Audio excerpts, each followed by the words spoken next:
बिस्मिल्लाहिर्रहमानिर्रहीम। मोहतरम नाज़रीन, हज़रत अली ने फरमाया, अगर ये वक्त आजमाइश का है तो अगला वक्त मौजज़ों का होगा इंशाअल्लाह। रसूलुल्लाह सल्लल्लाहु अलैहि वसल्लम ने फरमाया, सदक़े का माल पहले इस शख्स को दो जिसकी ज़रूरियात ज़िंदगी तुम्हारी ज़ात से वाबस्ता हो।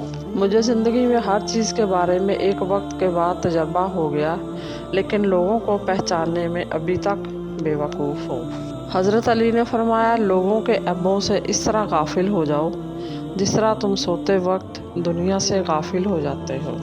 लापरवाही अच्छी है जनाब, परवाह करें तो लोग सस्ता समझ लेते हैं। हमारे झगड़े इसलिए भी ख़त्म नहीं होते क्योंकि हम झगड़ों को झगड़ों से ही ख़त्म करने की कोशिश करते हैं। अपने अंदर परिंदे की तरह आजिज़ी पैदा करो जो आसमान की बुलंदियों को छू कर भी गर्दन झुका कर रखता है, और बेशक आजिज़ी अल्लाह को बहुत पसंद है। बदला लेने वालों से नहीं बल्कि सह जाने वालों से डरो, क्योंकि इनका मामला अल्लाह के हुजूर पहुंचा दिया जाता है। अल्लाह से इस कदर करीब हो जाओ कि तुम दुआ मांगो तो फरिश्ते आमीन कहें।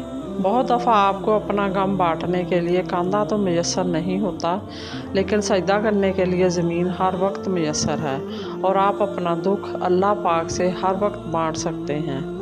ये सहारा सब सहारों से बड़ा सहारा है। अल्लाह खुद पर कोई एहसान नहीं रखता।